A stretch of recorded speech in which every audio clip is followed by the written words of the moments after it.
Hi, in this lecture video, we will be going to talk about the categories of data, in particular the quantitative, qualitative, discrete, and continuous data. To start, data can be from a population or from a sample. Small letters like X or Y generally are used to represent data values. There are two main categories of data: the qualitative and the quantitative. A qualitative data are the result of categorizing or describing attributes of a population. Qualitative data generally described by words or sometimes letters. A quantitative data are always numbers. Quantitative data are the result of counting or measuring attributes of a population. Examples of quantitative data are the amount of money, weight, number of people living in a town, number of students in a class. Those are quantitative data. We have two categories of quantitative data. It can be a discrete and continuous. When we say that a data is discrete, these are data taken only on numerical values. A quantitative continuous data is the data resulted from measuring. To have a better understanding on the categories of data, let us have this example. We have to identify the data sets that are considered to be discrete, continuous, and qualitative.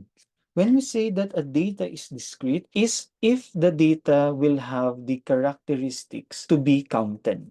For example, in this case, the 3 cans of soup, that is a discrete data. 2 packages of nuts, 4 different kinds of vegetables, and the 2 desserts. Since we can count on the number of soup, the number of packages of nuts, the different kinds of vegetable, and the number of desserts, these are all example of a discrete data. A continuous data here is the 19 ounces of tomato bisque, the 19 ounces Italian wedding, and the 14.1 ounces of lentils. Then aside from the measurement from the 3 cans of soup, the weight of the 2 desserts, which is 16 ounces of cherry Garcia ice cream and 32 ounces of chocolate chip cookies, will also be considered as a continuous data. Now, for the qualitative data, we are talking about the categories of the soups, types of nuts, variety of vegetable, and desserts. Those are considered to be a qualitative data.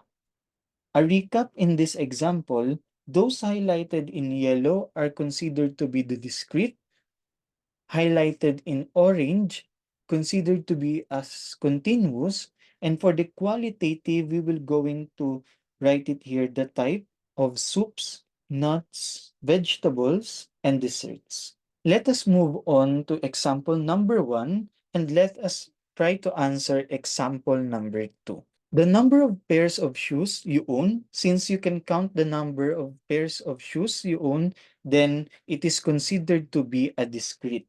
The type of car you drive pertains to the quality of the car. Therefore, the data is qualitative. Where you go in vacation is also a qualitative data. The distance from your home to the nearest grocery store, since you will going to measure it, then this is considered to be as continuous. The number of classes can be counted, therefore it will be a discrete data.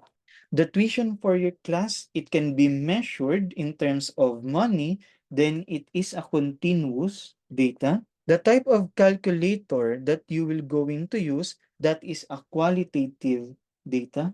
The movie rating is also a description of the movie, therefore it is a qualitative data. Political party preferences is also a qualitative data. Weights of a sumo wrestler, you will going to measure the weights, therefore it is a continuous data.